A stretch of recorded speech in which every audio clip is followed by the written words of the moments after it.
I think that cyber violence is a problem in Belize, as it is in every part of the world. In Belize, 2 out of 3 of every teenager aged between 15 and 19 uses the internet on a weekly basis, at least once a week.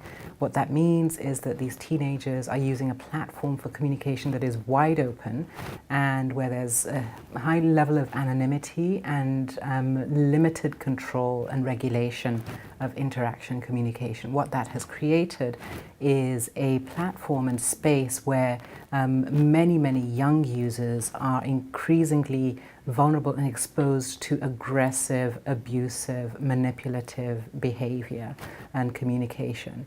Being the age that they're at makes them particularly vulnerable because not all of them are particularly confident yet or able to deal with the management of conflict that this requires. And so they are vulnerable and they are experiencing bullying. We're hearing this from the voices of teenagers themselves across the world. And in Belize too, we know that this is a problem for our teens on the internet. Cyber violence is a critical issue for us and a concern for us as UNICEF for teenagers because firstly, at their age, they are just developing a sense of self-confidence, a sense of self-esteem, a sense of how to manage relationships and communication, how to deal with conflict.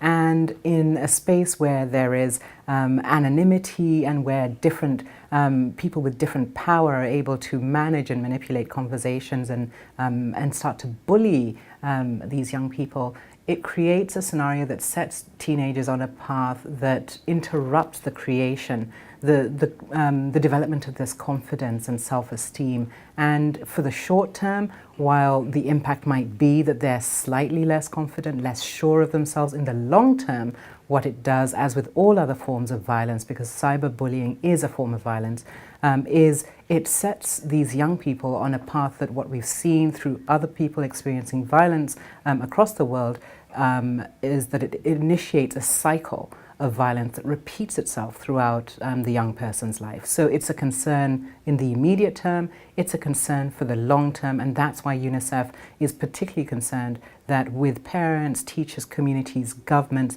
we work together to start to make sure that the space that our teenagers and children are using is safer and more protective of children and their development.